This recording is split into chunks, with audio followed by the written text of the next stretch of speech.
घरोघरी मातीच्या चुली या मालिकेच्या आजच्या भागाचे लेटेस्ट त्याचबरोबर इंटरेस्टिंग अपडेट आपण आपल्या आजच्या या व्हिडिओमध्ये पाहणार आहोत. अजिबातच वेळ वाया न घालवता सुरुवात करूया आपल्या आजच्या या व्हिडिओला.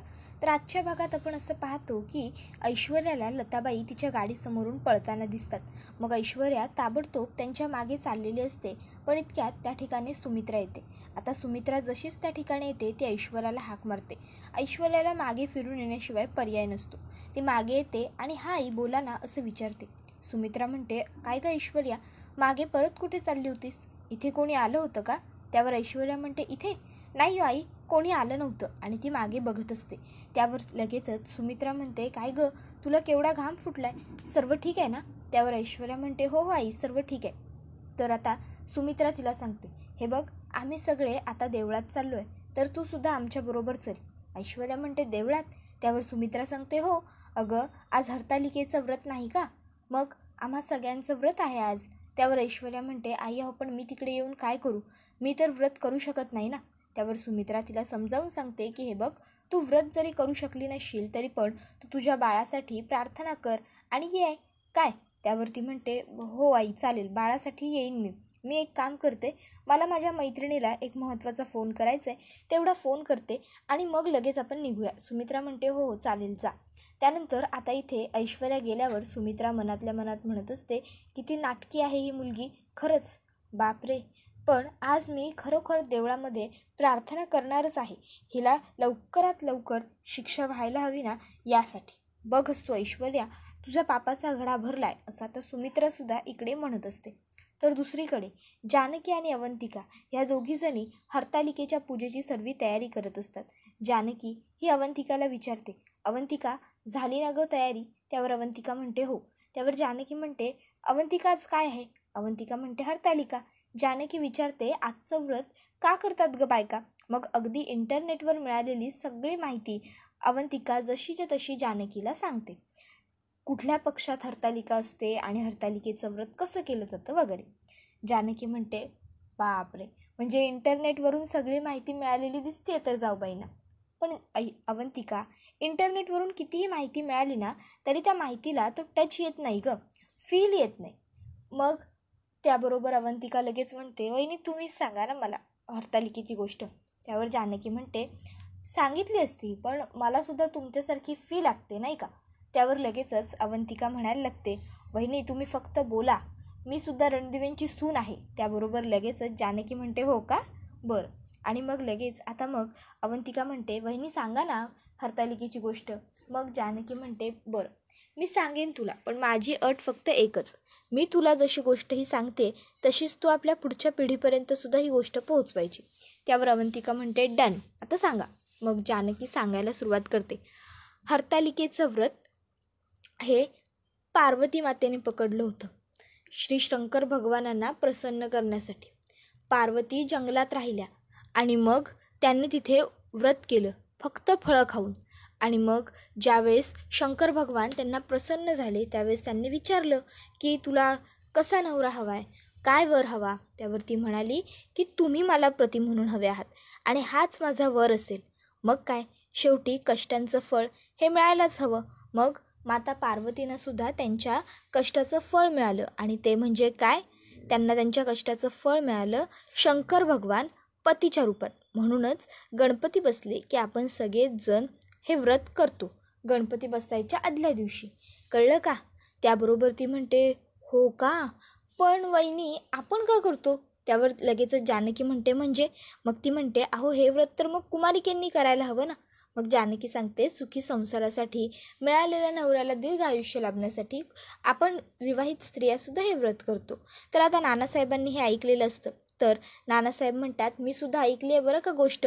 त्याबरोबर अवंतिका आणि जानकी म्हणतात, "नाना, अहो तुम्ही इथे?" त्यावर नानासाहेब म्हणतात, "हो मग, अगं जानकी एवढी छान गोष्ट सांगत होती, मग मी ऐकणार नाही का?" आणि तसंही म्हटलं जातं की नाही, ज्ञान जिथून मिळवता येईल तिथून मिळवावं. मग मी सुद्धा मिळवलं आहे ज्ञान. आणि महत्त्वाचं म्हणजे जानकी, तू इतकी सुंदर गोष्ट सांगत होतीस की नाही, अवंतिका आत्ता ही गोष्ट नक्कीच तिच्यासुद्धा पुढच्या पिढीला सांगते की नाही ते तू बघ. आणि आता तीसुद्धा स्वतः अगदी छान मनापासून भक्तिभावाने पूजा करेल. हो ना अवंतिका? त्यावर अवंतिका होकार अर्थी मान हलवते. मग नानासाहेब म्हणतात, नाही, तुम्हा सगळ्यांचं तर ठीक आहे, पण आमच्यासाठी व्रत ठेवणाऱ्या आमच्याही कुठे गेल्या? त्याबरोबर लगेचच आता त्या ठिकाणी सुमित्रा आलेली असते आणि सुमित्रा म्हणते, हो हो हो, ठेवलंय, तुमच्यासाठी सुद्धा मी व्रत ठेवलेलं आहे. तुमच्यासाठी व्रत न ठेवून सांगते कोणाला? बरं, तयारी झाली का गं? जानकी, अवंतिका, सर्व व्यवस्थित फुलं वगैरे घेतली आहेत ना गं तुम्ही? त्यावर अवंतिका म्हणते, हो आई, तुम्ही काळजी करू नका, सगळी तयारी व्यवस्थित झाली. मग आता जानकी ही लगेचच विचारायला लागते, आई, ऐश्वर्या कुठे आहे? ऐश्वर्या कुठे दिसली नाही हो. त्याबरोबर लगेचच आता इथे सुमित्रा म्हणायला लागते, ऐश्वर्या ना, ती तिच्या खोलीत आहे, तिच्या एका मैत्रिणीबरोबर फोनवरती बोलते. हां, पण आपल्याबरोबर तीसुद्धा देवळात येणार आहे. हा, त्याबरोबर लगेचच जानकी म्हणते, येणार आहे ना? बरं, ठीक आहे. अवंतिका, मी जरा तिला बघते, तू हे एवढी तयारी कर ना. ही बघ, ही फुलं वगैरे जरा व्यवस्थित भरून घेशील? त्यावर ती म्हणते, हो हो वहिनी, चालेल. आता अवंतिकाला पूजेची तयारी करायला सांगून जानकी ही जरा ऐश्वर्यावर नजर मारण्यासाठी आलेली असते. तर इकडे ऐश्वर्या फोनवरती बोलत असते, हे बघा, ती लताबाई जिवंत आहे. आता ती माझ्या घरापर्यंत येऊन पोहोचली होती, म्हणजे ती जानकीला सापडण्यासाठी काहीतरी हालचाली करते. तुम्ही लवकर तिला शोधा. त्यावर ते गुंड म्हणतात, तुम्ही काही काळजीच करू नका मॅडम, आम्ही तिला शोधून काढू म्हणजे काढूच. त्याबरोबर लगेचच ऐश्वर्या म्हणते, शोधून काढाच तिला. आणि एक गोष्ट लक्षात ठेवा, मुळशीतली गल्लीन गल्ली पालथी घालावी लागली ना तरी हरकत नाही, पण काही झालं तरी त्या लताबाईला शोधा. तर आता दुसरीकडे आपण पाहतो की आता ऐश्वर्या ही फेऱ्या मारत म्हणत असते, कोण असेल ती, कुठे असेल, कशी असेल, काही कळायला मार्ग नाही आहे. लताबाई जिवंत असणार. इतक्यात तिथे जानकीला ती बघते. तर जानकी आता लगेचच ऐश्वर्याला म्हणते, ऐश्वर्या, काय गं, कोणाशी बोलत होतीस? त्यावर ऐश्वर्या पटकन म्हणते, मैत्रिणीशी बोलत होते. त्यावर आता जानकी तिला म्हणते, मैत्रिणीशी? तुझ्याशी कोणी मैत्री करावी अशी लायकी आहे का तुझी? त्यावर मग मात्र ऐश्वर्या म्हणते, हे बघ जानकी, तू उगाच. त्यावर जानकी म्हणते, ऐश्वर्या, तू उगाच काहीतरी बोलू नकोस, समजलं ना? आणि तुझं नेमकं काय सुरू आहे ना, हे माझ्यावर बरोबर लक्षात येतं. माझं प्रत्येक तुझ्या हालचालीवरती लक्ष असतं, एवढं लक्षात राहू दे, असं सांगते. त्याबरोबर आता त्या दोघी बोलत असताना त्या ठिकाणी ऋषिकेश, अवंतिका, सुमित्रा सगळेच येतात आणि मग म्हणतात, चला रे, उशीर होतोय. मग लगेचच जानकी म्हणते, हो आले. आणि ती तिकडनं सगळ्यांबरोबर हरतालिकाच्या व्रतासाठी निघून जाते. त्याबरोबर आता ऐश्वर्याकडे सुद्धा जाण्याशिवाय पर्याय नसतो, कारण सुमित्राने तिला जायचं आहे असं सांगितलेलं असतं. मग तीसुद्धा गाडीत बसते आणि सगळेच जण आता देवळात जायला निघतात. तर दुसरीकडे आता जानकीची आई हिला वाटत असतं की मी माझ्या बबडीपर्यंत कसं पोहोचू? तीसुद्धा नक्की मला शोधत असणार. काय करू, मला जानकीपर्यंत पोहोचायचंच आहे. आता मी खूप जवळ पोहोचले होते जानकीच्या, पण अचानक मध्ये ती ऐश्वर्या तडमडली आणि मला तिकडनं बाहेर निघावं लागलं. देवी आई, आता तूच काहीतरी मार्ग दाखव मला. माझ्याकडे मोबाईलसुद्धा नाही आहे की मी जानकीला संपर्क करू आणि सांगू की मी जिवंत आहे म्हणून. तर आता इथे जानकी ही पोहोचलेली असते देवळात. सुमित्रा म्हणत असते, बापरे, देवळात खूपच गर्दी आहे की? त्यावर अवंतिका म्हणते, हो आई, हळू या तुम्ही. आणि मग लगेचच जानकी, अवंतिका, सुमित्रा ह्या तिघीही जणी देवळाच्या आतमध्ये येतात. तिघींनीही आता पूजनाचं जे साहित्य असतं ते आपापल्या हातात आणलेलं असतं. तर आता इथे लताबाई ही लोकांना फोन मागत असते, पण कोणीच तिला फोन देत नसतं. तिने कोणाला आवाज दिला तर लोक रस्त्यात थांबतही नसतात. मग तिला एक चांगला माणूस मिळतो. ती म्हणते, दादा, मला जरा तुमचा फोन द्याल का? एक फोन करायचा होता. तो माणूस म्हणतो, हो करा, पण जरा लवकर आटपा, घ्या. आणि मग लगेचच तो आता तिला फोन देतो. लताबाई विचार करते की मला जानकीचा नंबर पाठ आहे, मी एक काम करते, सरळ तिलाच फोन करते. मग लताबाई जानकीला फोन करतात. तर आता जानकीच्या तिकडे गाणी वाजत असल्या कारणामुळे जानकीला आवाज येत नसतो. जानकी म्हणते, हॅलो हॅलो, कोण बोलत आहे? हॅलो. समोरून लता तिला सांगत असते की मी तुझी आई लता बोलते, मी जिवंत आहे, पण माझ्या मागावर ऐश्वर्याची माणसं आहेत. पण आता जानकीला काही आवाजच येत नसतो. जानकी फक्त हॅलो हॅलो, कोण बोलत आहे? हॅलो हॅलो, कोण आहे? असंच करत असते. तर इतक्यात समोरून तिला दिसतं की राजा आणि राजाबरोबर आणखीन एक व्यक्ती येत आहे. त्यांनीच तिला कसं गोडाऊनमध्ये किडनॅप करून ठेवलं होतं. मग इकडे लगेचच ती विचार करते की नाही नाही नाही, नको, इथे थांबणं खूप धोक्याचं आहे. मग ती त्या माणसाला फोन परत करते आणि पुढे पळायला सुरुवात करते. तर आता इकडे आपण पाहतो की जानकी विचार करते, अरे, असं कोण असेल हे? अननोन नंबरवरून फोन केला आणि एक साधा शब्दही बोलला नाही. किती विचित्र आहे. इतक्यात त्या ठिकाणी ऋषिकेश येतो. ऋषिकेश जानकीला विचारतो, जानकी काय गं, काय झालं, सगळे आतमध्ये आहेत ना? त्यावर जानकी म्हणते, अहो बघा ना ऋषिकेश, अननोन नंबरवरून एका माझ्या फोनवरती फोन आला आणि कोणी समोरून बोललंच नाही म्हणून बघत होते. काय करू, पुन्हा करून बघू का फोन? त्यावर लगेचच ऋषिकेश म्हणतो, नाही नको, चल आधी आतमध्ये, आज सगळे तुझ्यासाठी थांबलेत. तर इकडे आता लगेचच लताबाई विचार करायला लागते की काय करू.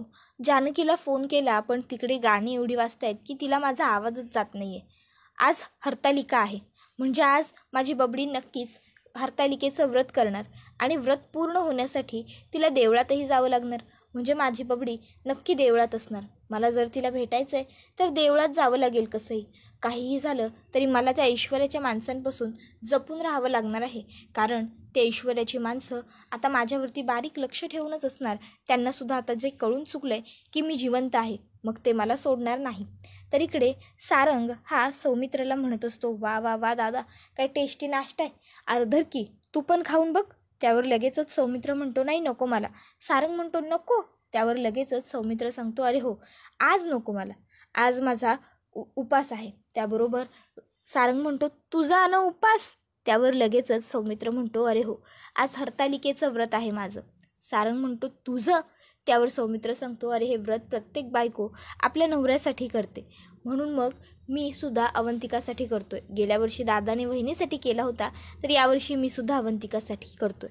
त्यावर लगेचच सारंग म्हणतो, कर कर, निवांत कर. दादा, पण ऐश्वर्याने माझ्यासाठी हा व्रत केला असेल का रे? आता लगेचच सारंग असं विचारतो, तर सौमित्रच्या तोंडातून पटकन खरं उत्तर जातो, अरे कसलं व्रत आणि कसलं काय, तू तर जिवंतही नाही आहेस असं वाटतंय त्या मूर्ख मुलीला. आणि मी खरं सांगू का सारंग, तू जरी जिवंत आहेस हे त्या ऐश्वर्याला माहीत असतं ना, तरीसुद्धा मला वाटत नाही तिने तुझ्यासाठी काही व्रत वैकल्य वगैरे केलेलं असतं. खरंच सांगतोय मी. त्याबरोबर सारंगला दुःख होतं, सारंग अपसेट होतो. मग लगेचच आता सौमित्र त्याच्याकडे येतो आणि त्याला म्हणतो, सारंग, वाईट वाटतंय ना तुला? खरं प्रेम केलं होतंस ना रे तू ऐश्वर्यावरती? त्यावर लगेचच सारंग म्हणतो, नाही रे दादा, काही प्रेम वगैरे नाही आहे माझं आता तिच्यावरती. त्यावर आता सौमित्र हा सारंगच्या खांद्यावरती हात ठेवतो, तर त्याला स्वतःच्या बाजूने वळवून घेतो आणि त्याला समजावून सांगतो, हे बघ सारंग, मला मान्य आहे की तुला त्रास होतोय, वाईट वाटतंय, पण एक गोष्ट लक्षात ठेव सारंग, ती ऐश्वर्या आपल्या घरातल्यांबरोबर जे काही वागली आहे ना, ते फक्त एकदा मनापासून तू आठवून बघ, मग बघ तुला आपोआप काय वाटतंय ते. त्याबरोबर लगेचच सारंग म्हणायला लागतो, हो दादा, माझ्या लक्षात आहे ते सगळं. त्यावर सारंगला सौमित्र सांगतो, प्रत्येक ती गोष्ट आठव.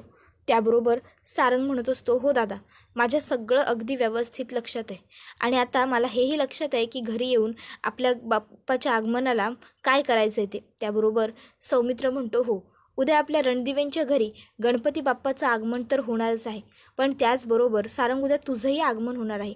तुला आगमनाला काय करायचं आहे ते माहीत आहे ना? त्यावर लगेचच सारंग म्हणतो, दादा, तू काही काळजी करूच नको, माझ्या आगमनानंतर काय करायचं हे मला बरोबर माहिती आहे. उद्या ऐश्वर्याला अद्दल चांगली घडणार. तर इकडे लताबाई ही देवळात पोहोचलेली असते आणि देवळात आल्याच्या नंतर आता ती विचार करते की चला, आता माझी आणि माझ्या जानकीची भेट होईल. तर आता ती बघते तर काय, तिथे ऐश्वर्यासुद्धा असते. मग लता म्हणते की नाही, काहीही झालं तरी मला त्या ऐश्वर्याने बघता कामा नये. मला काहीही करून जानकीपर्यंत इतका निरोप पोहोचवायचा आहे की आई जिवंत आहे. जर तिला कळलं की आई आहे तर मग मात्र ती मला शोधण्यासाठी आणखीन काहीतरी प्रयत्न करू शकेल. तर दुसरीकडे आपण पाहतो की इकडे ऐश्वर्याच्या फोनवरती राजाचा फोन आलेला असतो. फोन घेण्यासाठी ऐश्वर्या मंदिराच्या बाहेर येते. तर राजा तिला समोरून सांगत असतो की मॅडम, आम्हाला ती म्हातारी आत्ताच जरा दिसली होती बाजाराच्या भागामध्ये, पण आम्ही तिकडे आल्याच्यानंतर ती अचानकच गायब झाली. आम्ही तिला सगळीकडे शोधतोय पण आम्हाला कुठे सापडत नाही आहे. तर तुम्ही जिथे कुठे असाल तिथे जरा सावध राहा. कदाचित ती म्हातारी तुमच्या आजूबाजूला आसपास असू शकते, त्यामुळे तुम्ही सुद्धा काळजी घ्या. त्याबरोबर लगेचच इकडे ऐश्वर्याला सुद्धा आवाज येत नसतो, पण तरीही ती कसं बसं ऐकते आणि म्हणते की हो, कळलं मला, मी इथे माझ्या आसपाससुद्धा लक्ष ठेवेन, पण तुम्ही तिकडे शोधा. तर इकडे आता आई प्रार्थना करत असते की माझी लेक मला भेटू देत. देवी आई, आता तूच काहीतरी मार्ग दाखव मला माझ्या जानकीपर्यंत पोहोचण्यासाठी. मग इतक्यात तिला समोर ठेवलेली थाली दिसते. त्या थाळीमध्ये हळद, कुंकू आणि थोडंसं तांदूळ असतं. त्याबरोबर लगेचच आता आई त्या कुंकवाने आई असा शब्द लिहिते. वरती सगळेजण भक्तिभावाने आरती करण्यामध्ये पूर्णपणे लीन होऊन गेलेले असतात. तर इकडे ऐश्वर्याचा धक्का चुकून एका बाईला लागतो.